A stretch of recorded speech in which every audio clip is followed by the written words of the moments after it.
Hello, my name's Annabelle Daniel and I'm the Chief Executive Officer of Women's Community Shelters. Welcome to our end of financial year newsletter and appeal. And today I'd like to talk to you a little bit about why it's so important to me that I do what I do and why Women's Community Shelters does what it does.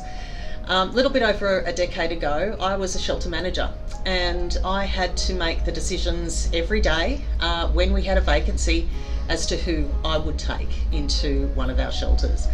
And those decisions are incredibly difficult. You have people at a point of crisis, at the most difficult point in their lives quite often, and you have to choose because there just aren't beds available for everybody who needs one.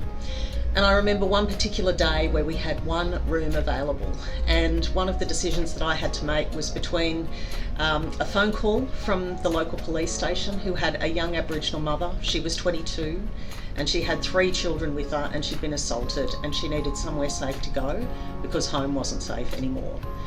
And then the next person who needed that room was a mother who was in hospital with her twin premature babies. And the hospital was going to have to remove those babies and take them into state care if they couldn't find somewhere for mum and her babies to go together where she would have safety.